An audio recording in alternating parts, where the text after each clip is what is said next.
ఓం నమో వెంకటేశాయ. 7 శనివారాల్లో ఇది నా ఆఖరి వారం. ఈ వారం అయితే నాతో పాటు మా అక్క వాళ్ళ పాప కూడా వచ్చింది. ఇంకా మా ఇద్దరం అయితే కలిసి రెడీ అయ్యి వెళ్తున్నాము. వెళ్ళే దారిలో తనకు చెప్తున్నాను టెంపుల్‌కి ఇక్కడి నుంచి అలా వెళ్ళాలి, అలా వెళ్ళాలి. ఎందుకంటే తనకి ఇదే రావటం ఫస్ట్ టైం కాబట్టి. నన్ను చూసి ఇన్‌స్పైర్ అయ్యి తనొచ్చింది. తను ఫస్ట్ వారం నుంచి అనుకుంటుంది.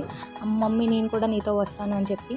కానీ తనకి ఆఖరి వారం కుదిరింది. తెలుసు కదా స్వామివారి పిలుపు లేనిదే ఏది అవ్వదు అని చెప్పి. ఇంకెలా అయితేనే ఈ ఆఖరి వారమైనా తను నాతో పాటు వచ్చింది. ఇంక వెళ్ళిన తర్వాత ప్రదక్షిణాలు అయితే పూర్తి చేసుకున్నాము. మాకు ప్రదక్షిణాలకి 2 అవర్స్ పట్టింది. అంటే మీరే ఇమాజిన్ చేసుకోండి ఎంతమంది జనమైతే ఉన్నారని. తర్వాత మేము స్వామివారికి దండం అయితే పెట్టేసుకున్నాము. ఇక్కడ మీరు కూడా దండం పెట్టుకోండి. నా వాయిస్ కొంచెం క్లైమేట్ చేంజ్ వల్ల అలా అయింది, ఇగ్నోర్ చేసేయండి. ఇంకా నేనైతే దండం పెట్టేసుకున్న తర్వాత దర్శనానికి అయితే వెళ్ళాను. దర్శనానికి ఇంకో 2 అవర్స్ పట్టింది. ఇంకా బయటకు వచ్చాక మా పాపని అడుగుతాను ఎలా ఉంది ఏంటి అని. తన ఎక్స్ప్రెషన్లో మీకే అర్థమవుతుంది తను ఎంతలాగా అనుభూతి చెందిందని. ఇంకా మేము రిటర్న్ అయితే ఆటోలో వెనకాల కూర్చుని అయితే వచ్చేసాము.